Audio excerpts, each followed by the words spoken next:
South ఇండియాలోనే అతి తక్కువ ధరలకే రత్నాలందించే ఏకైక సంస్థ 6JVR. హలో నమస్తే, వెల్కమ్ టు రియాలిటీ చెక్. ఆంధ్రప్రదేశ్లో తాజా రాజకీయ పరిణామాలు, పొత్తులు, సీట్ల సర్దుబాటు, వాటికి సంబంధించిన ఇబ్బందులు ఓవైపు, అధికార పార్టీ సిద్ధం మేమంతా సిద్ధం పేరుతో రెండో విడత ప్రచార కార్యక్రమానికి ముఖ్యమంత్రి జగన్మోహన్ రెడ్డి శ్రీకారం చుడుతున్నారు. అలాగే చంద్రబాబు నాయుడు గారు కూడా తమ పార్టీ అభ్యర్థుల విజయం కోసం క్యాంపెయిన్ పక్క చేస్తున్నారు. అమరావతి ఎజెండాగా ఉంటుంది, అమరావతి మేము వస్తే మళ్ళీ నిర్మిస్తామనే ఒక ప్రపోజల్ కూడా చంద్రబాబు నాయుడు గారు తీసుకొస్తున్నారు. తాజా రాజకీయ పరిణామాలపైన మనతో మాట్లాడడానికి సీనియర్ పొలిటికల్ అనలిస్ట్ చింతా రాజశేఖర్ గారు లైవ్లో జాయిన్ అవుతున్నారు. రాజశేఖర్ గారు నమస్తే, వెల్కమ్ టు ఇహా. నమస్తే సార్. ఏంటి ఆంధ్రప్రదేశ్లో ఇప్పుడు సినారియో చూస్తే ఏమనిపిస్తోంది? పొత్తులకు సంబంధించి పడుతున్న పాటలనాలా వాళ్ళు సర్దుకుంటున్నారు అనుకుంటారా? టైం పడుతుంది అంటే చాలా వెనకబడి ఉన్నారనుకుంటే పొత్తుల సెలక్షన్లో దాని కంప్లీషన్లో చాలా వెనకబడి ఉన్నారంటే ఇంకా మా తర్జనలు పడుతున్నారు. భారతీయ జనతా పార్టీకి ఇచ్చిన కేటాయింపుల్లో బయట నుంచి వచ్చిన వాళ్ళకి ఎక్కువ ప్రాధాన్యత ఇచ్చారు, సీనియర్స్కి ఇవ్వలేదని ఒక గొడవ, వాళ్ళ కుంపటి వేరు కుంపటి ఉంది. పవన్ కళ్యాణ్ ఇద్దరు ఎంపీలు ఎవరు ఎక్కడ పోటీ చేస్తారో ఇంకా అది పెండింగ్లో పెట్టారు. అలాగే మళ్ళీ 3 స్థానాలు అవనిగడ్డ, విశాఖపట్నం సౌత్ అండ్ పాలకొండ అనుకుంటా. ఆ 3లో ఎవరు ఎక్కడ అంటే రాధా గారు వస్తారని, ఆయన వస్తే అవనిగడ్డ ఎంపీగా పంపించి బాలస్వామి కానీ అవనిగడ్డ ఎమ్మెల్యేగా పంపించాలని ఇంకా మీమాంసలు ఉన్నారు. వాళ్ళు నోటిఫికేషన్ వచ్చేసింది మనకి. ఇంకా 10 రోజులు పోతే నామినేషన్స్ ఫైలింగ్ కూడా మొదలవుతుంది. సో ఈ పరిస్థితుల్లో ఇంకా వాళ్ళు కన్ఫ్యూజన్ స్టేట్లో ఉన్నారు కాబట్టి వైసీపీకి ముందు నుంచి ఉన్న లీడ్ ఇంకా కన్సాలిడేట్ చేసుకోవడానికి వాళ్ళు గ్యాప్ ఇస్తున్నారు. అలాగే ఇక్కడ అసంతృప్తులు టీడీపీ నుంచి కానీ జనసేన నుంచి కానీ అసంతృప్తులు 1 by 1 సెకండ్ గ్రేడ్ నాయకులందరూ జగన్మోహన్ రెడ్డి గారి సమక్షంలో పార్టీలో చేరటం అనేది, అంటే మామూలుగా స్థానికంగా చేరుతున్నారంటే లేదు, జగన్మోహన్ రెడ్డి గారి సమక్షంలో చేరుతున్నారంటే వాళ్ళు కొంచెం ఇంపార్టెన్స్ ఉన్న వాళ్ళకే అది ఇస్తారు కాబట్టి ఆ స్థాయి నాయకులు కూడా వచ్చి చేరుతాను అనేది వైసీపీ ఓట్ ఇంకా కన్సాలిడేట్ అవుతుందని చెప్పేసి మనం ఎక్స్పెక్ట్ చేయొచ్చు. కానీ కూటమిలో సరే 1 month పైన సమయం ఉంది కాబట్టి 50 days ఉంది, ఇంకా 50 days ఉంది, సర్దుకుంటాయి కదా. కూటమిలో 3 పార్టీలు కలిసి వెళ్తున్నప్పుడు చిన్న డిస్టర్బెన్సెస్ వెరీ కామన్. మీరు ఇంతకుముందు ఇతర పార్టీల నుంచి వచ్చిన వాళ్ళకి టికెట్లు ఇచ్చారు అనేది, ఓ రాజకీయ పార్టీలో వ్యక్తి చేరిన తర్వాత ఇంకా ఇతర పార్టీ ఉంది, ఆ పార్టీ మన అయిపోతుంది కదా. అయిపోతుంది కరెక్టే. కానీ అక్కడి నుంచి గత 5 సంవత్సరాలుగా కష్టపడుతున్న వ్యక్తుల దగ్గర ఏదైతుందో వాళ్ళకి రాలేదనే నిరాశ కానీ, లేకపోతే మన ప్రభుత్వం వస్తే ఎక్కడైనా అకామిడేట్ చేస్తారనే ఆశ కూడా ఆ కూటమికి కనబడట్లేదు. అంటే మనకు అధికారంలోకి వస్తామంటే అది వేరుగా ఉంటుంది. మనం డెఫినెట్గా మనము అధికారంలోకి వస్తున్నాము అనే కాన్ఫిడెన్స్ ఉంటే కనుక ఏ ఎమ్మెల్సీనో లేకపోతే ఏదో కార్పొరేషన్ పదవో ఏదో ఒకటి అడ్జస్ట్ చేస్తారు, అకామిడేట్ చేస్తారనే ధీమా ఉంటుంది. ప్రభుత్వం వస్తుందా లేదా అనే మీమాంసలో ఉన్నారు వాళ్ళు.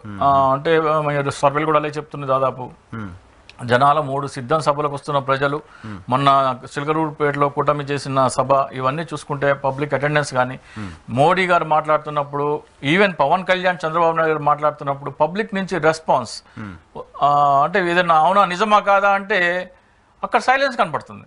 చంద్రబాబు నాయుడు గారికి రెస్పాండ్ అయ్యారు కానీ పవన్ కళ్యాణ్ గారికి రెస్పాండ్ అవ్వలేదు. పవన్ కళ్యాణ్ గారు తెలుగుదేశం క్రౌడ్, అది జనసేన వాళ్ళు అక్కడ గ్యాదర్ చేయలేదు కదా. సో ఏదైనా సరే అంటే కూటమి అంటే అందరికీ ఈక్వల్ రెస్పాన్స్ ఇచ్చి దాన్ని జయప్రదం చేసుకోవాలని చేసేయాలని. సో ఇవన్నీ చూసుకుంటే కనుక వాళ్ళు వెనకబడి ఉన్నారని చెప్పొచ్చు. మనకి సర్వేల బట్టి చూస్తే డెఫినెట్గా మనకి వైసీపీ లీడ్లో ఉంది.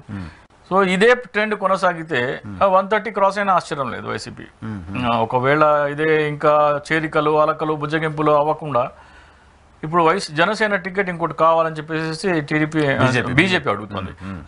అది సోమవీర్రాజు గారికి తాడేపల్లి కూడా అడుగుతున్నారు అని అర్థం చేసుకుంటే. గతంలో అక్కడ పైడికొండల మాణిక్యాలరావు గారు అక్కడ గెలిచి ఎమ్మెల్యే మినిస్టర్ కూడా చేశారు కాబట్టి దేవాదాయ శాఖ మంత్రిగా అది అడుగుతున్నారు. అది అడుగుతుంటే అక్కడ బోలిశెట్టి శ్రీనివాస్ అనే అతను చాలా very vital role and rebel కూడా. ఇవ్వకపోతే అక్కడ విధ్వంసం లంకాదహనం చేస్తారు ఆయన. సో ఇవన్నీ తలనొప్పులు ఉన్నాయి. పాలకొండ ఎస్టీ అక్కడ ఇవ్వలేరు. అవనిగడ్డ ఆల్రెడీ బాలశౌరితో రాజీనామా చేయించి వైసీపీలోంచి తీసుకొచ్చారు. అలాగే మళ్ళీ రాధా గారిని కూడా అకామిడేట్ చేయాలి. సో ఈ తలనొప్పుల్లో చూస్తే వాళ్ళు ఇంకా కన్ఫ్యూజన్లోనే ఉన్నారు కానీ ఎక్కడ తెగేటట్టయితే కనబడట్లేదు. సో రఘురామకృష్ణరాజు గారి ఎపిసోడ్ ఏంటి? రఘురామకృష్ణరాజు గారి ఎపిసోడ్ ఏమనుకున్నారంటే, ఆయన నేను టీడీపీని భుజాల మీద మోస్తున్నాను కాబట్టి నా నెత్తిన కిరీటం పెడతానని ఆయన ఎక్స్పెక్ట్ చేశారు.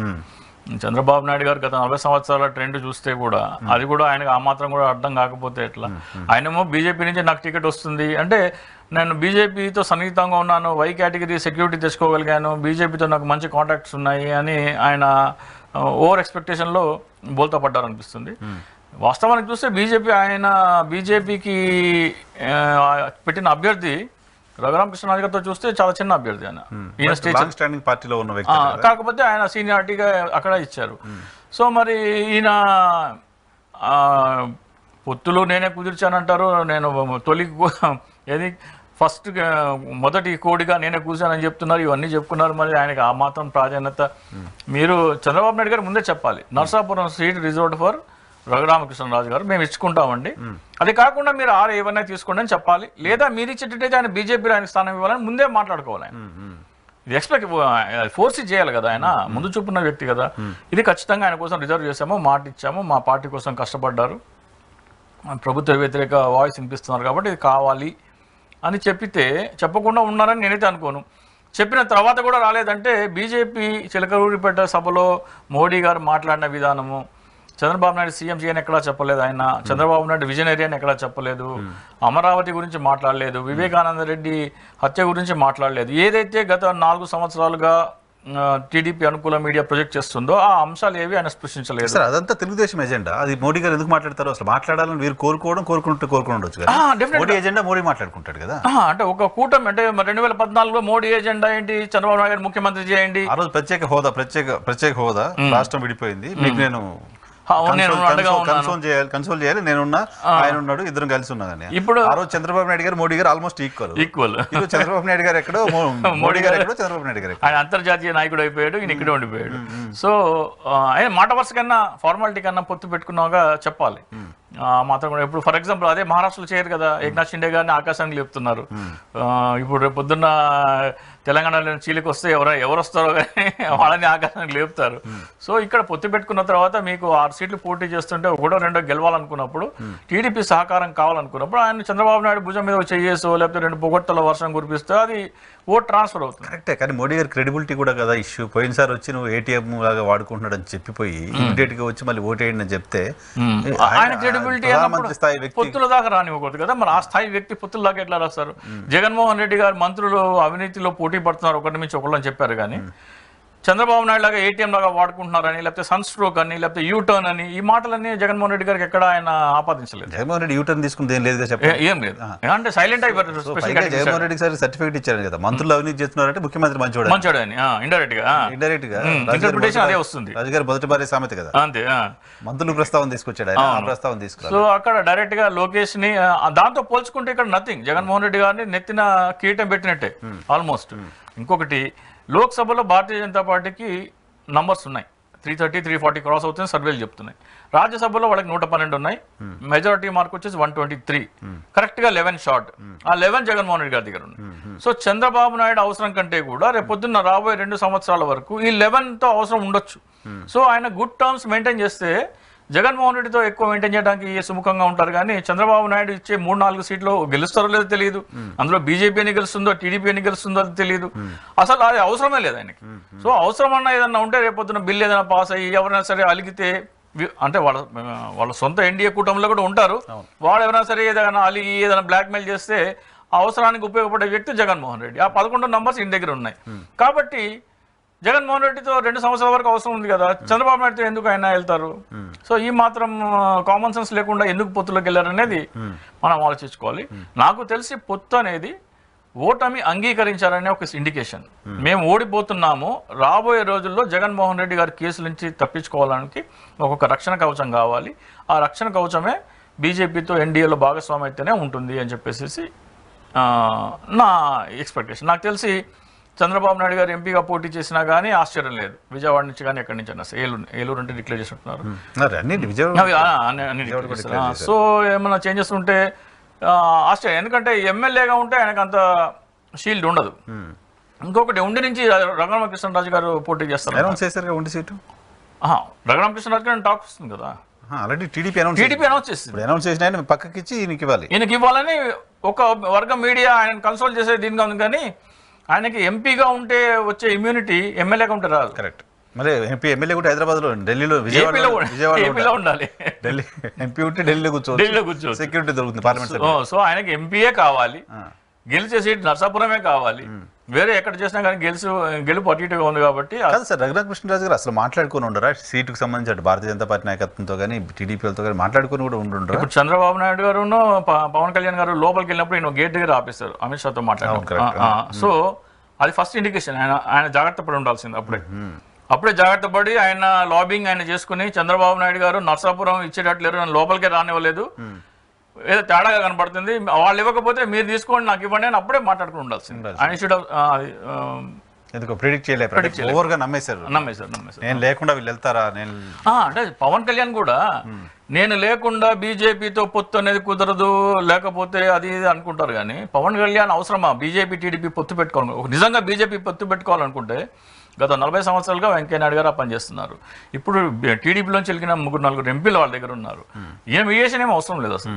ఈయన ఓవర్గా ఎక్స్పెక్ట్ చేసుకుని నేను అది నాకు మోడీ తిన్నాను, నేను మాటలు పడ్డాను, నేను కాళ్ళు పట్టుకున్నాను, ఇవన్నీ చెప్పారు కదా సార్. ఇప్పుడు ఆయన ఏమంటున్నారు, బీజేపీ మోడీ షాకి ఈయనంటే చాలా అభిమానము, కానీ టీడీపీతో పొత్తుంటే వాళ్ళు చివాట్లు పెట్టారన్నారు. అంటే వాళ్ళకి ఇష్టం లేదు, జనసేన నాయకులకు ఇష్టం లేదు, జనసేన కార్యకర్తలకు ఇష్టం లేదు, పవన్ కళ్యాణ్ అభిమానులకు ఇష్టం లేదు, జనసేన ఓటర్లకు ఇష్టం లేదు, ఆంధ్రప్రదేశ్ ప్రజలకు కూడా ఇష్టం లేదు.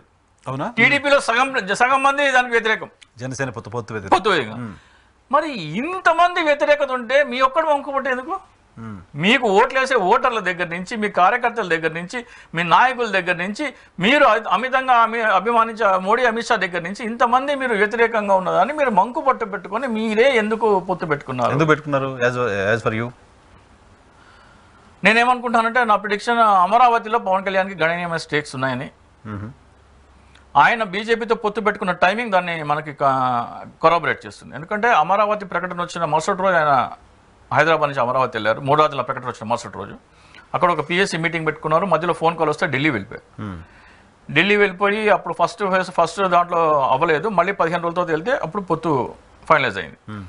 పొత్తు ఫైనలైజ్ అయి వచ్చిన తర్వాత ఫస్ట్ అమరావతికి వస్తే అక్కడ విలేకరు అడిగారు, వైసీపీలో అప్పట్లో ఒక రూమర్ ఉండేది, వైసీపీ కూడా ఎన్డీఏలో జాయిన్ అవుతుందని. మిథున్ రెడ్డి గారికి విజయసాయి రెడ్డి గారికి మంత్రి పదవులు అంట, వాళ్ళు ఎన్డీఏలో జాయిన్ అయితే మీరు ఉంటారా, మీరు బయటకు వచ్చేస్తారా అంటే పవన్ కళ్యాణ్ ఆన్సర్ ఏంటంటే, నేను బీజేపీతో పొత్తు పెట్టుకున్నది 3 రాజధానుల ప్రకటన రద్దు చేయించడం కోసం. 3 రాజధానుల కాన్సెప్ట్ ఉన్న వైసీపీ ఎన్డీఏలో ఉంటే నేను బయటకు వచ్చేస్తాను అన్నారు. అవును చెప్పారు. సో మీరు పొత్తు పెట్టుకున్నది ఆంధ్రప్రదేశ్ రాష్ట్ర ప్రయోజనాల కోసం కాదు, జనసేన పార్టీ ప్రయోజనాల కోసం కాదు, భారతీయ జనతా పార్టీ ప్రయోజనాల కోసం కాదు, 3 రాజధానుల ప్రకటన రద్దు చేయించడం కోసం. 3 రాజధానుల ప్రకటన రద్దు అంటే ఆంధ్రప్రదేశ్ ప్రయోజనం అదే అని కదా ఆయన ఫీలింగ్. వాళ్ళది మన ఆంధ్రప్రదేశ్ ప్రజల విపక్షాల వాదన ఏంటి? అది చంద్రబాబు నాయుడు ప్రయోజనాలు.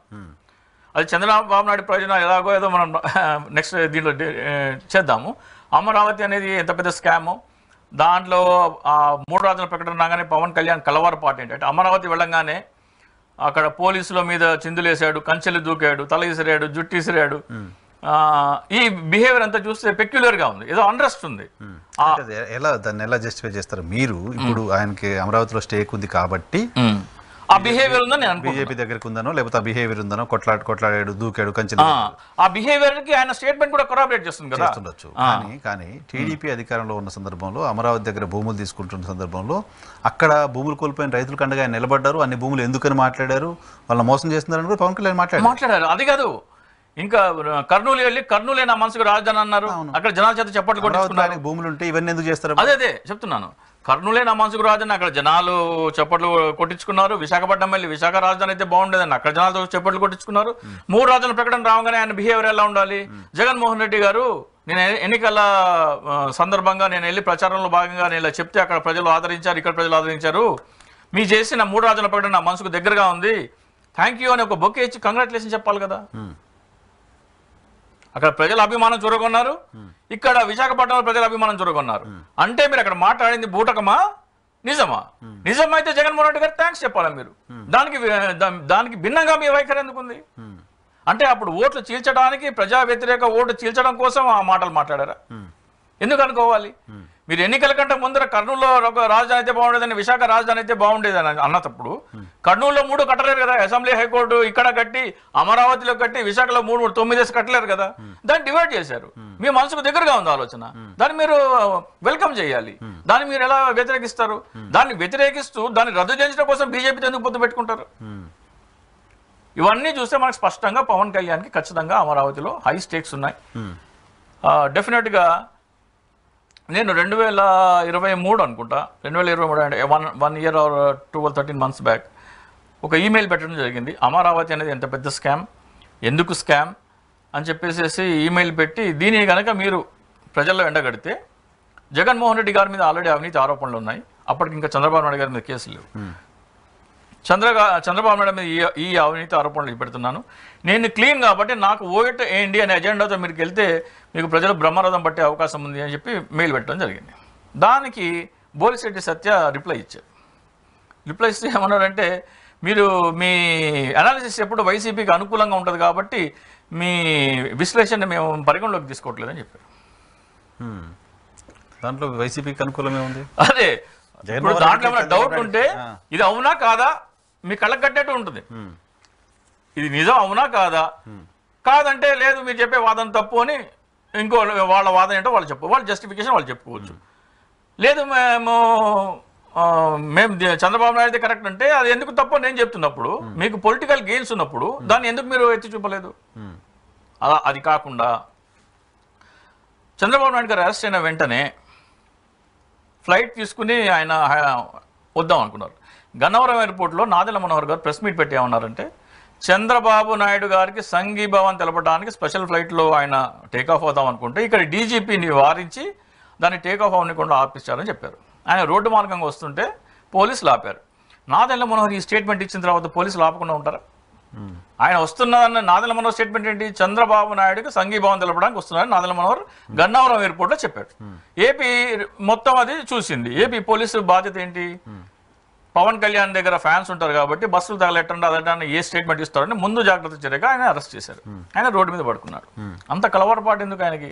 చంద్రబాబు నాయుడు అరెస్ట్ చేస్తే ఈయన కలవరపాటు ఏంటి? చంద్రబాబు నాయుడు, చింతా రాజశేఖర్ గారా, ఇంకెవరు అని కాదు సార్. ఆంధ్రప్రదేశ్లో ఒక పార్టీ అధ్యక్షుని అరెస్ట్ చేశారంటే డెమోక్రటిక్గా వెళ్ళట్లేదు.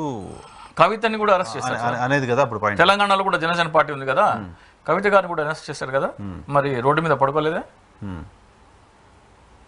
అరవింద్ కేజ్రీవాల్ గారు కూడా అంటే సరే ఢిల్లీ వదిలేసేయండి, మీరు ఉంటున్న హైదరాబాద్లో ముఖ్యమంత్రి గారి కుమార్తెని అరెస్ట్ చేశారు, కనీసం ఒక స్టేట్మెంట్ లేదా? అక్రమ కేసు అని అనుకోలేదేమో.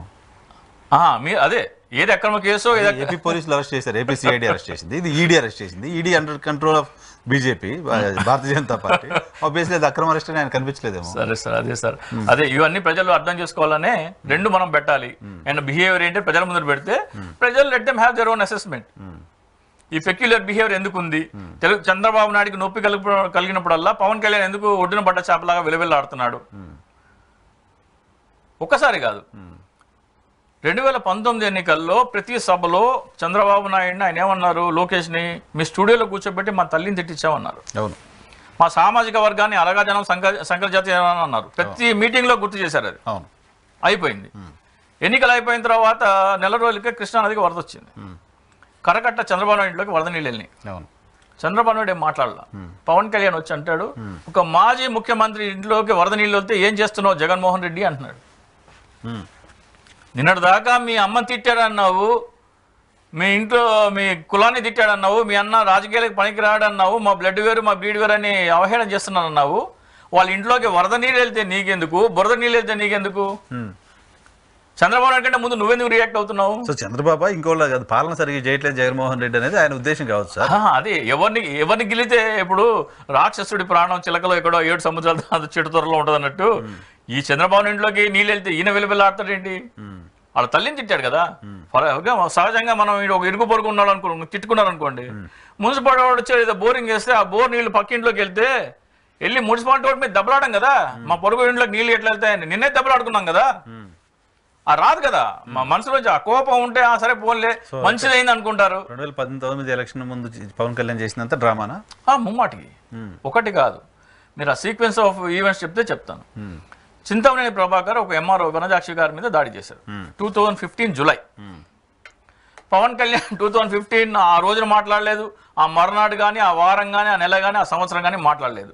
3 సంవత్సరాల తర్వాత 2018లో మంగళగిరి ఆవిర్భావాల సభలో వచ్చి మాట్లాడతాడు. ఏమి చింతమనేని ప్రభాకర్ ఒక ఎంఆర్ఓని కొడతావు నీకు ఎంత ధైర్యం అంటాడు. 3 years తర్వాత. అంటే ఆ రోజున మీరు డిసైడ్ చేసుకున్నారు యాంటీ ఇన్కంబెన్సీ ఓట్ కట్ చేయాలని. యాంటీ ఇన్కంబెన్సీ ఓట్ కట్ చేయాలనుకున్న తర్వాత పవన్ కళ్యాణ్ వైఖరి ఏంటి? మా అమ్మని కూర్చొని స్టూడియోలో తిట్టించారు.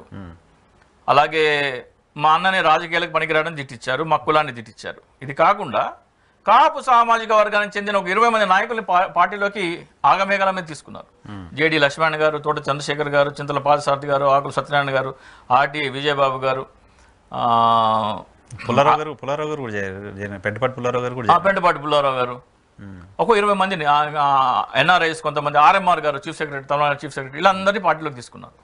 వీళ్ళందరినీ పార్టీలో తీసుకుని పదే ప్రతి మీటింగ్లో మా కులాన్ని తిట్టారు, మా అమ్మని తిట్టారు, మా అన్నని తిట్టారు. ఏంటి ఇది ఇండికేషను? కాపులందరూ మాకు ఓటేయండి, ఇది కాపుల party. So Praja Rajyam vote bank 2009 Praja Rajyam experiment 2009 అంటే ఏపీలో పిఆర్పి ఓటు బ్యాంక్ 23%, మొత్తం తెలంగాణ కలిపితే 18%. సో ఈ 23% కనుక అంటే చంద్రబాబు నాయుడు 2018 సర్వే ఏం చెప్తుందంటే 40,000 ఫర్ చంద్రబాబు నాయుడు, 60% అగేన్స్ట్ చంద్రబాబు నాయుడు. అప్పుడు పవన్ కళ్యాణ్ లేడు. పవన్ కళ్యాణ్ లేనప్పుడు యాంటీ ఇన్కమెన్సీ 60% ఉంటే మొత్తం వెళ్ళిపోతే 23 కూడా రావు. Okay. So anti incumbency cut చేయాలి. సో 25% కనీసం కట్ చేయాలి. ఎవరున్నారు? పిఆర్పి ఫిగర్స్ గుర్తొచ్చి కులాన్ని తిట్టించడము, తల్లిని తిట్టించడము, అన్నని తిట్టించడము, కాపు నాయకులందరినీ చేర్చుకోవటము, ఇవన్నీ కాపు ఓట్లు చేయడం, కన్సాలిడేట్ చేసి కట్ చేయడం కోసం. కాకపోతే అది కాపులకు కమ్యూనికేట్ కాలేదు. కాపులకి సరిగ్గా కమ్యూనికేట్ అయినట్టయితే 25% కనుక పవన్ కళ్యాణ్ కట్ చేసినట్టయితే 35% దగ్గర జగన్మోహన్ రెడ్డి గారు ఆగిపోయేవారు, 25% దగ్గర ఈయన ఆగిపోయేవారు, ఆయన 40%తో మళ్ళీ గవర్నమెంట్ ఫామ్ చేసేవారు. ఓకే. ఇది అయిపోయిన తర్వాత నేను ఎట్లా దీన్ని మళ్ళీ మనము గాలి మాటలు చెప్తే కదా, ఎన్నికలైన వెంటనే కాపు నాయకులందరినీ బయటికి పంపించేశారు. పార్టీ కార్యాలయంలో మొన్నే ఒక వ్యక్తి బయటికి వెళ్ళిపోయాడు కదా, సందీప్ పసుపులేటి అని, అతను ఇంటర్వ్యూ చెప్పాడు. వీళ్ళు ఎవరైనా వస్తే వాళ్ళు ఏమైనా పేపర్స్ ఇస్తే తీసుకోవద్దు, పేపర్స్ కూడా తీసుకోవద్దు. జేడీ లక్ష్మణ్ గారికి ఇది ఫోన్ నెంబర్ ఇవ్వలేదండి పవన్ కళ్యాణ్. జేడీ లక్ష్మణ్ గారికి పవన్ కళ్యాణ్ ఫోన్ నెంబర్ ఇవ్వలేదు. నిజమా? మీరు అడగండి ఇంటర్వ్యూలో దయచేసి. Don't believe me. ఇవన్నీ నిజమా కాదా మీరు అడగండి. వాళ్ళు వస్తే రిసెప్షన్లో కుర్చీలు ఉండకూడదు, వాళ్ళు ఫోన్ చేసి అటెండ్ చేయకూడదు. These are the instructions given by Pawan Kalyan to his office receptionist. So JD Lakshman గారు ఒకసారి ఆఫీస్కి వచ్చారు. పవన్ కళ్యాణ్ గారు వస్తుంటే సార్ వస్తున్నారు కూర్చొని అన్నారు. ఆ డే ఫుల్ రాలేదు. రేపు రమ్మన్నారు సార్ అని చెప్పారు. రెండో రోజు మధ్యాహ్నం 2 గంటల వరకు చూసి ఇంకా వెళ్ళిపోతారు అనుకున్నాగా అప్పుడు వచ్చారు. ఇంకోసారి మంగళగిరి ఆఫీస్కి జేడీ లక్ష్మణ్ గారు వెళ్తే లోపల ఆయన సినిమా ఐటెంల సాంగ్లకి చిత్తు కాగితాలు వేసేసి బ్యాచ్ లోపల పవన్ కళ్యాణ్తో మాట్లాడుతున్నాగా ఆయన బయట 2 hours వెయిట్ చేయించారు. దిస్ సార్ట్ ఆఫ్ అంతేందుకు మీకు గెలిచిన ఏకైక ఎమ్మెల్యే వరప్రసాద్ గారు ఆయన నియోజకవర్గంలో ఒక మీటింగ్ పెట్టు డయాస్ మీద పవన్ కళ్యాణ్ నాదెళ్ల మనోహర్ మాత్రమే కూర్చున్నారు. కూర్చుంటే ఆయన ఏమన్నారు, నేను కూడా డయాస్ మీదకి రావచ్చానంటే నాదెళ్ల మనోహర్ ఏమంటారు, నీకేమన్నా చీర బొట్టు పెట్టి పిలవాలా అన్నారు. చీర బొట్టు పిలవాలంటే సరే ఆయన వెళ్ళబోతుంటే ఆయన కోసం ఒక కార్యకర్త చైర్ పట్టుకుని వెళ్తున్నాడు. నువ్వు చీర అక్కడ పెట్టి ఆయన చీర ఆయన తెచ్చుకుంటారు అన్నారు మనోహర్ గారు. ఇది వీడియోలో ఉంది, ఈ వీడియోస్ ఉన్నాయి. ఇవి ఆ సార్ట్ ఆఫ్ ట్రీట్మెంట్ ఇస్తే మీ పార్టీలో ఎందుకుంటారు వాళ్ళు? జేడీ లక్ష్మణ గారు ఒక డజన్ కార్యక్రమాలు పార్టీ బలోపేతం చేసే కార్యక్రమాలు చెప్పారు. రైతు పూజోత్సవం ఒకటి ఏరువాక పౌర్ణమి రోజున మనం పార్టీ తరఫున చేద్దాము, రైతును పూజిద్దాం అదొకటి చెప్పారు. అది చేయమంటే వద్దన్నారు. పింగళి వెంకయ్య గారికి ఆయన జాతీయ జెండా రూపకర్త కాబట్టి దేశంలో అతిపెద్ద జెండా ఆయన గ్రామంలో ఉండాలని మనం వెళ్ళి అక్కడ రిప్రజెంటేషన్ పెట్టి కలెక్టర్ గారికి రిప్రజెంటేషన్ ఇద్దామన్నారు. అది వద్దన్నారు. మన ఆంధ్రాలో ఇవి జరుగుతూ ఉంటాయి, ఏది మన కార్తీక వన భోజనాలు కులాల పరంగా జరుగుతూ ఉంటాయి. జనసేన పార్టీ తరఫున అన్ని కులాలకు కలిపి ఒకే చోట చేద్దామని అన్నారు. అది వద్దన్నారు. ఈ ప్రోగ్రామ్స్ అన్ని పార్టీ బలపడే ప్రోగ్రామ్స్ అవునా కదా? సో ఆయన ఫీల్ అవ్వలేదు, పార్టీని బలోపేతం చేయాలనుకోలేదు ఆయన. మరి పార్టీ బలోపేతం చేసే నాయకులు పార్టీలో ఉండకుండా తరిమేశారు. పార్టీ బలోపేతం చేసే ప్రోగ్రాంలు చేద్దామంటే వద్దన్నారు. ఎందుకు చేస్తుంటారు? ఇదే వంగా గీత గారు మొన్న అన్నారు కదా మీరు మా పార్టీలోకి రండి అని. ఇదే వంగా గీత గారు 2016, 2017 మధ్యలో జనసేన పార్టీ కార్యాలయానికి పొద్దున 10ంటికి వెళ్తే సాయంత్రం 4 వరకు ఆమె వేచి ఉన్నారు. అప్పుడు ఆమె టీడీపీలో ఉన్నారా? ఏ పార్టీలో లేరు. పీఆర్పీ తర్వాత కాంగ్రెస్ లోకి వచ్చారు. పీఆర్పీ నుంచి కాంగ్రెస్ తర్వాత 14 నుంచి 19 వరకు ఏ పార్టీలో లేరు ఆమె. 19 just before elections 2 months before 2016 or 17 నాకు ఎగ్జాక్ట్ తెలియదు. 10 o'clock నుంచి ఈవినింగ్ 4 o'clock వరకు ఆమె కూర్చోబెట్టారు. ఆమె వెనకాల వచ్చిన వాళ్ళు లోపలికి వెళ్ళి వస్తున్నారు. సో కాకినాడకు చెందిన ఒక కుర్రోడు ఏమన్నాడంటే, సో ఇట్లా ఎంపీ రాజ్యసభ ఎంపీ చేశారు, ఎక్స్ఎమ్మెల్యే, చాలాసేపు నేను వెయిటింగ్ చేస్తానంటే, నా కోసం ఆమె వెయిట్ చేస్తున్నా అందరికీ తెలియాలి కదా.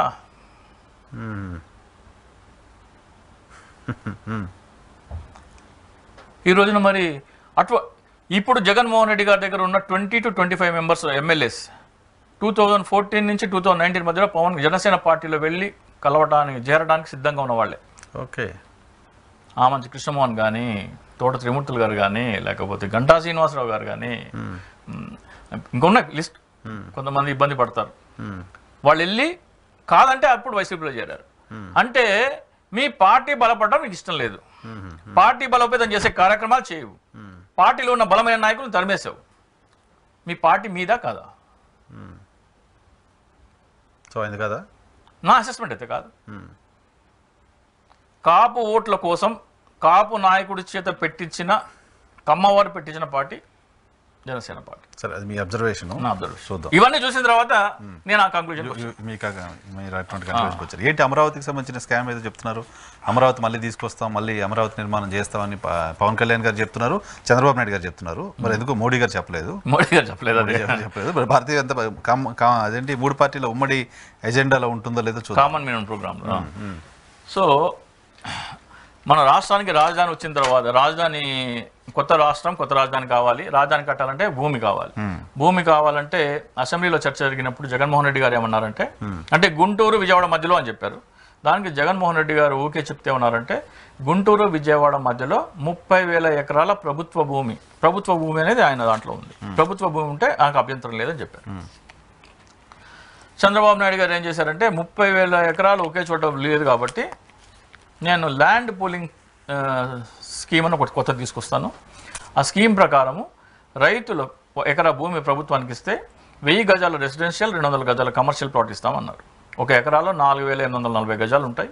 ఈ 1,200 గజాలు రైతుకి ఇస్తే కనుక అది 25% అవుతుంది.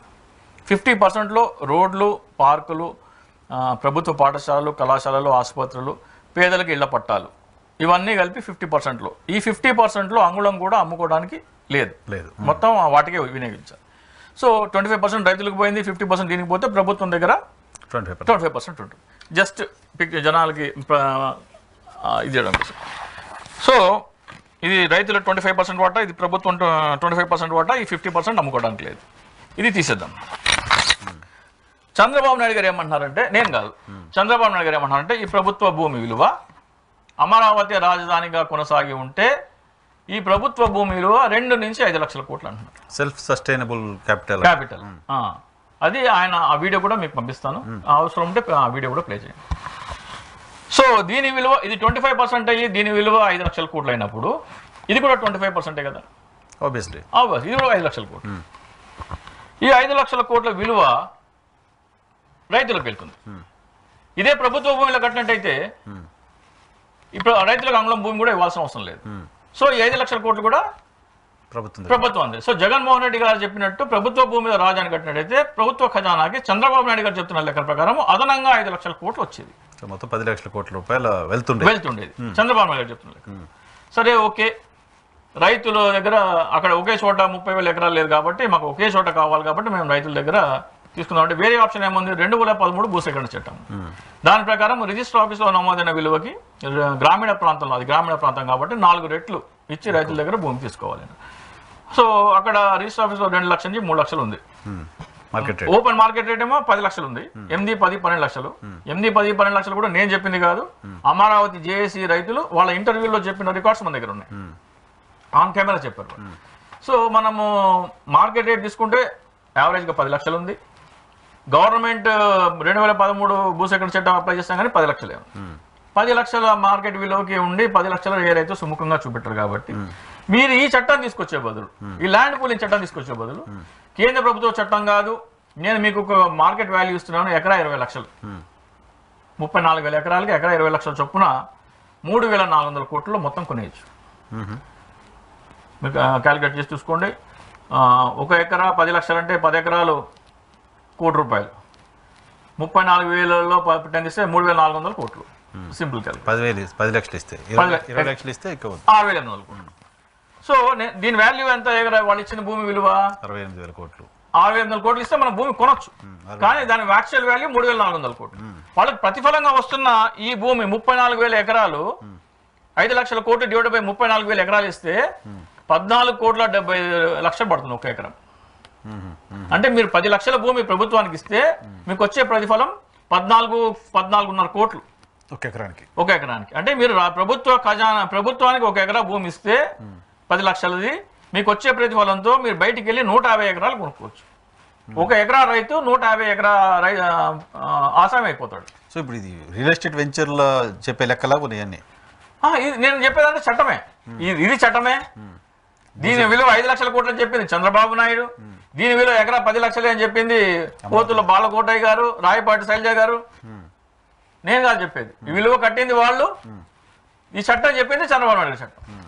సో ఢిల్లీలో లిక్కర్ స్కామ్ లో 600 కోట్ల అవినీతి చేస్తే ఒక ముఖ్యమంత్రి ఇక్కడ ఒక ఎమ్మెల్సీ జైల్లో ఉన్నారు. 600 కోట్లది స్కామ్ జరిగింటే స్క్రాప్ చేశారు ఆ చట్టాన్ని. జరిగింటే అంటే మీకు క్రిమినల్ ఇంటెన్షన్ ఉంది కాబట్టి వాళ్ళని అరెస్ట్ చేశారు. ఇది 5 లక్షల కోట్ల స్కామ్ సార్. ఇది మీరు ఎకరా for example for sake of discussion ఎకరా 30 లక్షలు ఇచ్చినా కానీ 10,000 కోట్లే కదా. 4,90,000 కోట్లు ప్రభుత్వ ఖజానాకి మీరు సున్నం పెడుతున్నారు కదా. ఏ స్థాయిలో ఉండాలి ఇది? సో ఎప్పుడో జైల్లో వేసి ఉండాలంటారా? ఎప్పుడో జైల్లో వేసి ఉండాలి. ఇక్కడ ప్రభుత్వం చెప్పే ఇదేంటంటే కొత్తగా ఏర్పడిన ప్రభుత్వము, మా దగ్గర ఖజానాలో అంత డబ్బు లేదు, అప్పటికప్పుడు కొన్ని వాళ్ళ రైతులకు ఇవ్వడానికి లేదు, ప్లస్ త్యాగం చేశారు భూములు ఇచ్చేసి ముందుకు వచ్చి. అదే ఎంత త్యాగం అంటే ఎకరా ఇచ్చి 150 ఎకరాలు కొనుక్కున్న డబ్బులు తీసుకోవడమే త్యాగం. మళ్ళీ 1,800 కోట్ల రూపాయలు వాళ్ళకి కౌలు ఇవ్వాలి 10 సంవత్సరాలు. 1,800 కోట్లు కౌలు కూడా పెంచినట్టున్నారు ఇప్పుడు జగన్మోహన్ రెడ్డి 15 సంవత్సరాలకు చేశారు. సో మీరు ఏ స్థాయిలో వాళ్ళకి దోపిడీ చేసి పెడుతున్నారు? అక్కడ క్యాస్ట్ ఈక్వేషన్ చూసుకుంటే మతిపోతుంది. ఇంకా 34% వాళ్ళు ఏం చెప్తారంటే జేఏసీ వాళ్ళు 34% ఎస్సీలు ఇచ్చారు, 18% కమ్మోర్ ఇచ్చారు, 9% ఏదో కాపులు ఇచ్చారు, బీసీలు ఇచ్చారు, ఏదో లెక్క చెప్తా ఉంటారు. కానీ 2 ఎకరాల లోపు భూమి అక్కడ 84% భూమి 2 ఎకరాల లోపు మంది రైతుల దగ్గర ఉంది. అంటే 84% దగ్గర హాఫే ఉంది. 50% భూమి 86% మంది జనాభా దగ్గర 50% భూమి ఉంటే 14% మంది దగ్గర మిగతా 50% ఉంది. అక్కడ ఉన్న కమ్మ సామాజిక వర్గం 18% రైతులు ఇచ్చిన వాళ్ళు. 14% దగ్గరే 50% ఉంటే 18% దగ్గర ఎంత ఉంటుందో ఎక్స్పెక్ట్ చేయండి. మీరు ఎకరం, అరెకరం, 2 ఎకరాలు ఏ సామాజిక వర్గాల దగ్గర ఉంటాయో మనకు తెలుసు. 2 ఎకరాలు పైబడి ఏ సామాజిక వర్గాల దగ్గర ఉంటాయో మనకు తెలుసు. సో దీన్ని బట్టి ఈ అమ్మిన భూమి మళ్ళీ కొన్నది ఎవరు? అవును. సో దీన్ని బట్టి కమరావతి ఎందుకు అనకూడదు? ఎందుకు అనకూడదు? సో అయితే వీళ్ళ దగ్గర నుంచి మిగతా వాళ్ళ దగ్గర నుంచి కూడా కొని ప్రభుత్వానికి మీద ఏదో అసైన్లో పోతుంది, ప్రభుత్వానికి అవన్నీ సామధాన భేద అన్ని అప్లై చేసి వాళ్ళ దగ్గర తక్కువ కొనేసుకుని 25 లక్షలు 30 లక్షలు కొన్నా కానీ 14.5 కోట్లు మీకు యావరేజ్ ఎకరాకు వస్తుందంటే 5 సంవత్సరాలు ఇంకో సంవత్సరం అయితే అయిపోయేది. ఆ వెంచర్ కంప్లీట్ అయిపోయేది ఓడిపోకపోతే చంద్రబాబు నాయుడు. అంటే మీరు ప్రభుత్వ ఖజానా ఏ స్థాయిలో ఎవరికి దోచిపెడదాం అనుకుంటున్నారు మీరు?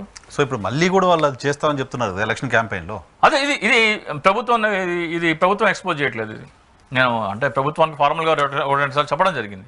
సో నేనేం చేస్తున్నానంటే ప్రభుత్వంది బాధ్యత అంటే నష్టం ప్రభుత్వ ఖజానా కాబట్టి ప్రభుత్వ యంత్రాంగం కూడా పొలిటికల్ మైలేజ్ పక్కన పెట్టండి, ప్రభుత్వానికి ప్రజల ఆదాయానికి సంబంధించిన గవర్నమెంట్ కూడా కస్టోడియన్ కదా, ఎలక్టెడ్ గవర్నమెంట్ కూడా కస్టోడియన్ కదా. సో దాన్ని మరి వాళ్ళు ఎక్స్పోజ్ చేయాలి. దీన్ని గ్రామానికి ఒక సచివాలయం దగ్గర ఒక డిస్ప్లే చేయాలి. ఈ సమాచారం మొత్తం ఇలా జరిగింది, ఇది ఇంత నష్టం కాబట్టి ఈ చట్టాన్ని మేము ఎత్తి. అలాగే వైసీపీ కూడా అపోనెంట్ పార్టీ చేసిన తప్పుని ఎత్తి చూపాల్సిన బాధ్యత వాళ్ళ మీద ఉంది కాబట్టి వాళ్ళు కూడా బాధ్యత తీసుకోవాలి. ఇప్పుడు ఎలక్షన్ కోడ్ ఏమన్నా ప్రభుత్వానికి ఏమన్నా అడ్డంకి కావచ్చు, మీరు ఎలక్షన్ కోడ్లో ఎందుకు పెడుతున్నారని ఏదన్నా ఇబ్బంది కావచ్చు. ఈ టైంలో కనుక ప్రభుత్వానికి అధికారంలో ఉన్న వైసీపీ ప్రభుత్వం కాబట్టి పార్టీ తరఫున సరే ప్రజలకి ఒక పాంప్లెట్ ఒక 5 రూపాయలు ఇన్ఫర్మేషన్ వాళ్ళ ఓటర్ డిసైడ్ చేసుకోనివ్వండి ఇది నిజమా కాదా అనేది ఓటర్ నిర్ణయించుకుంటూ ఆయన తీసుకుంటాడు. కానీ ఈ సమాచారం ఓటర్ దాకా చేర్చాల్సిన బాధ్యత ప్రభుత్వానికి ఉంది, అధికారం ఉన్న వైసీపీ పార్టీ కాబట్టి వైసీపీకి కూడా ఉంది. ఈ సమాచారం మీరు దాచిపెట్టేసుకుని దాని మీద ఆసక్తి చూపించకుండా ఒకవేళ ప్రభుత్వం వస్తే ఆ దోపిడీకి మీరే బాధ్యులు అవుతారు. సో ఇప్పుడు జనసేన కొద్దాం మళ్ళీ పాలిటిక్స్కి. ఓకే 21 సీట్లు అంటున్నారు, ఇప్పుడు 18 అనౌన్స్ చేశారు. ఏంటి ఆ 3 సీట్లు వస్తాయా? ఈ 18లో ఇచ్చిన టికెట్లను చూస్తే ఏమనిపిస్తుంది మీకు? ఎలా ఇచ్చారనిపిస్తుంది? 18 చూస్తే దాదాపు 7-8 ఎక్స్ టీడీపీ వాళ్ళకి వచ్చాయి, టీడీపీ నుంచి వచ్చిన వాళ్ళకి వచ్చాయి. కాపు సామాజిక వర్గానికి పరంగా చూస్తే ఒక బలిజ 9 కాపులకి 10 సీట్లు ఇచ్చారు, మొత్తం 21లో 10 సీట్లు ఇచ్చారు.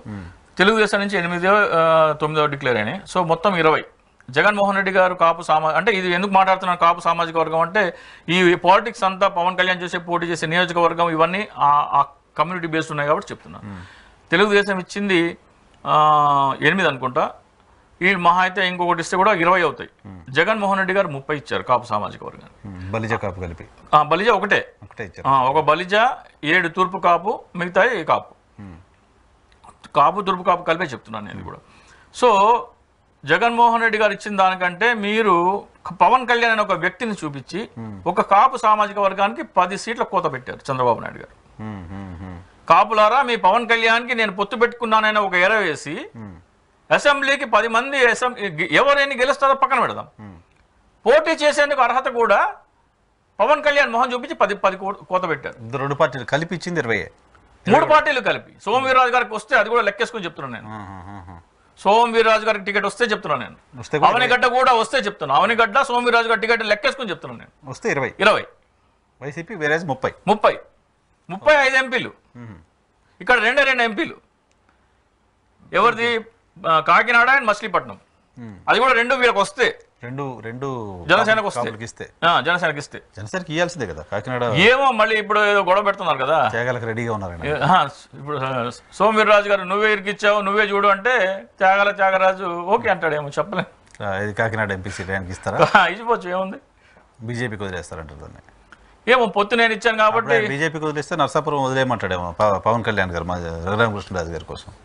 నరసాపురం వదిలేటట్లేరు కదా, వాళ్ళు పట్టు కూర్చున్నారు కదా. ఆయన పైన లోకల్లో గొడవ అవుతుంది అక్కడ చూసా. వర్మ గారికి వద్దు అని అక్కడ లోకల్ టీడీపీ వాళ్ళు ఏదో ఇష్యూ చేస్తున్నారు. ఎక్కడ? పిఠాపురం, నర్సాపురంలో.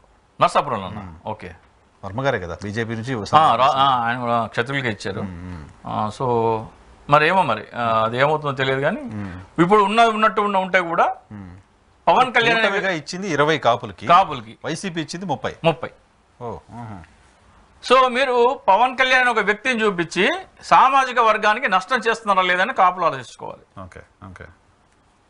ఇది అంటే మీరు ఒక వ్యక్తిని ఒక ఐకాన్ని చూపించేసి అతనికి కేవలం ఓడిపోయే సీట్లు ఎన్ని దాంట్లో నాకు తెలిసి 3-4 వస్తాయి. చాలా టీడీపీకి అసలు ఎప్పుడు గెలవనివి, దాదాపు కంటిన్యూస్ గా ఓడిపోయిన సీట్లు వస్తే అవనిగడ్డ ఒకటి, పిఠాపురం ఒకటి రావచ్చు, తాడేపల్లి కూడా కొంచెం అటు ఇటుగా ఉంది, ఇంకొకటో 2 ఉన్నాయి, 3-4 అసెంబ్లీకి వెళ్తారు. అసెంబ్లీకి వెళ్తే మీరు చేసింది ఏంటి? జగన్మోహన్ రెడ్డి గారి దగ్గర నుంచి నాకు తెలిసి మేము మోర్ దాన్ 20 వెళ్తారు 30లో. సో మీరు చేసింది ఏంటి అంటే పవన్ కళ్యాణ్ అనే ఒక వ్యక్తి చూపించి ఆయన పేరుతో ఓట్లు గుద్దించుకొని కాపు సామాజిక వర్గాన్ని అసెంబ్లీకి రాకుండా అడ్డుకునే కుట్రలో భాగం ఇది. చూడాలి జనాలు ఏం రెస్పాండ్ అవుతారో ఏంటో. సరే చివరిగా క్లోజ్ చేద్దాం. మేమంతా సిద్ధం అంటూ జగన్మోహన్ రెడ్డి గారు మళ్ళీ జనం దగ్గరికి వెళ్తున్నారు. ఏంటి సిద్ధం ఇంపాక్ట్ చూశారు మీరు? ఇప్పుడు మేమంతా సిద్ధం ఇంపాక్ట్ ఎలా ఉండబోతుంది? ఇది బస్సు యాత్ర కాబట్టి ఆ స్థాయిలో భారీ స్థాయిలో సభ కాకుండా కొంచెం తక్కువ మినీ స్కేల్లో ఉంటాయి, జిల్లా స్థాయిలో. కాకపోతే ఫస్ట్ 4 యాత్రలు సూపర్ సక్సెస్ అయ్యాయి కాబట్టి దానికి కంటిన్యూషన్గా ఈ టెంపోని మెయింటైన్ చేసేందుకు ఆయన వెళ్తున్నారని చెప్పేసి మనం అనుకోవచ్చు. దీనికి వచ్చే ఆదరణ డెఫినెట్గా మనం విత్ పార్ట్ కంపేర్ చేసుకుంటే ఏ క్వశ్చన్ దరిదాపుల్లో కూడా ఉన్నట్లేరు. ఇప్పుడు వాళ్ళు ఏమంటారు, డబ్బులు ఇచ్చి తరలించారు, ప్రభుత్వ యంత్రాంగం ఇవన్నీ చెప్తారు. ఏ రాజకీయ కూడా వచ్చేసింది కాబట్టి ఇప్పుడు అంటారు అంటే సిద్ధం సభలకు ఆ ఎక్స్క్యూజ్ చెప్పారు. సో ఇప్పుడు జనాలు చూస్తే వాళ్ళకి అర్థమవుతుంది. చంద్రబాబు నాయుడు గారికి పొంగనూరులో ఎంత వస్తున్నారు, ఇక్కడ ఈయనకి ఎంత వస్తున్నారు, ఒక రోజు గ్యాప్ ఉన్నట్టుంది కదా. సో దాన్ని బట్టి ప్రజలు అంచనా ఏంటి అంటే మీకు ప్రజా వ్యతిరేకత ఉంటే, జగన్మోహన్ రెడ్డి మీద కోపం ఉంటే గనక డబ్బులు ఇచ్చినా రారు, ఇంకా సమస్య లేదు. సో ఇవన్నీ చెప్పే కాకమ్మ కబుర్లు కానీ చెప్పేసేసి ప్రజలకు అర్థమవుతుంది. రెండు పక్క పక్కన పెట్టుకుని బేరీజ్ వేసుకుంటారు. అండ్ చంద్రబాబు నాయుడు నమ్మట్లేదు జనాలు. అప్పుడు గతంలోనే మీరు రైతులు రుణమాఫీ ఇచ్చి నేను ఎక్కడ అన్నాను అని మళ్ళీ బాండ్లు ఇచ్చి ఎగ్గొట్టి కాపులకు రిజర్వేషన్ ప్రతి ఒక్క అంశం ఆయన మాట తప్పుతూనే వచ్చాడు. చివరికి రఘురామకృష్ణరాజు గారి టికెట్ కూడా ఇప్పించుకోలేకపోయారు. అది డెఫినెట్ గా ప్రజల్లో ఇంపాక్ట్ చూస్తుంది. రఘురామకృష్ణరాజు గారు అంటున్నారు కదా, ఇదే చేయలేని కూడా పోలవరం కడతావు నిధులేం తీసుకొచ్చి ఆయన అన్నారు కదా. అంటే ఇప్పుడు దాకా చంద్రబాబు నాయుడు భుజాల మోసిన వ్యక్తి ఆ మాట అంటున్నారంటే చంద్రబాబు నాయుడు క్రెడిబిలిటీని దెబ్బతీస్తున్నారు ఆయన. సో ఇది కూడా కౌంట్ అవుతుంది, ప్రజల రికార్డ్ అవుతుంది కదా ప్రజల మైండ్ లో. మామూలుగా క్రెడిబిలిటీ పాయింట్ ఆఫ్ వ్యూ ఆయన వీక్. ఇది ఇంకోటి దెబ్బ కొడుతున్నారు అంటే ఆయన లాబీ నుంచి కొడుతున్నాడు. సెల్ఫ్ రఘురామకృష్ణరాజే ఈయన క్రెడిబిలిటీ మీద దెబ్బ కొడుతున్నారంటే కూటమి అధికార ప్రతినిధిగా వ్యవహరించారు ఆయన 3 ఏళ్లుగా. 3 పార్టీలు కలవక ముందు నుంచి కలుస్తాయని చెప్తూ 3 పార్టీలకు ఆయన అధికార ప్రతినిధిగా ఉంటూ వచ్చాడు. సో ఇప్పుడు ఆయన వచ్చి మిమ్మల్ని క్వశ్చన్ చేస్తే న్యాచురల్ గా ఇంపాక్ట్ ఉంటుంది. సో ఇవన్నీ యాడ్ అవుతే నాకు తెలిసి ఇప్పుడు వచ్చే జనాలు వచ్చే మన పోతిన వెంకట మహేష్ ఆల్సో మహేష్ గారికి ఇవ్వలేదు. అది చాలా అంటే మంచి కష్టపడిన వాళ్ళలో ఆయన ఒక. అంటే నాదెల్ల మనోహర్ తర్వాత టికెట్ గ్యారంటీ ఎవరైనా ఉంటే ఆయన పేరు వినపడేది. సో ఆయనకి రాలేదు. సో ఇలాంటి వాళ్ళందరూ తిరుపతి కూడా కిరణ్ రాయల్ గారు లేకపోతే డాక్టర్ గారు కానీ అలా చాలా ఉన్నాయి. పితాని బాలకృష్ణ ఆయన. సో ఇలాంటివన్నీ వీళ్ళందరూ వైసీపీలోకి చేరితే కనుక డెఫినెట్గా జగన్మోహన్ రెడ్డి గారు 151 క్రాస్ చేసిన అవసరం లేదు. ఈ టెంపో కనుక మెయింటైన్ అయితే ఆయన అన్ని టికెట్లు ఇచ్చేసుకుని కూర్చొని క్యాంపెయిన్ చేసుకుంటూ ఎక్కడ ఎవరు ఉన్నారు పిక్ చేసుకుంటూ వీళ్ళు కొంచెం సర్దుకోవాలి. సర్దుకుంటే ఓకే, సర్దుకోకపోతే డిస్టర్బెన్స్. లేదు 50 days లో కూడా ఏం చేయలేదు సార్. అంటే ఇప్పుడు ఆల్మోస్ట్ నాకు తెలిసి 85 to 90% జనాలు ఒక డెసిషన్కి వచ్చేస్తుంటారు. సో దాంట్లోనే దాంట్లో తీసుకుంటే కూడా మైల్స్ హెడ్ ఉన్నారు జగన్మోహన్ రెడ్డి గారు, దాంట్లో డౌటే లేదు. మనం ఈ రోజున ఎలక్షన్ పెట్టినా సరే 130 ఎక్కడికి 130. ఇది ఇంకా కనుక మీరు జనసేన నుంచి తెలుగుదేశం నుంచి అలకలు పూని వాళ్ళందరూ వచ్చి ఇప్పుడు వర్మ గారు ఉన్నారు పిఠాపురం, ఆయన ఇండిపెండెంట్గా వేస్తే పవన్ కళ్యాణ్ క్వశ్చన్ మార్క్. పవన్ కళ్యాణ్ క్వశ్చన్తో పాటుగా చుట్టుపక్కల ఉన్న 2-3 నియోజకవర్గాలు question mark, Kakinada MP question mark. So ఇవన్నీ ఇంపాక్ట్ క్యాస్కేడింగ్ ఎఫెక్ట్స్ ఉంటాయి.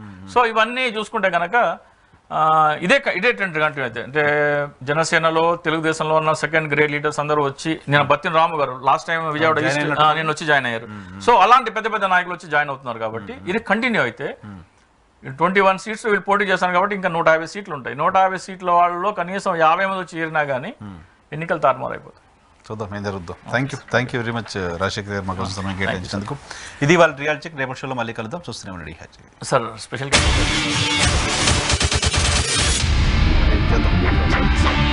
అడుగుదాం.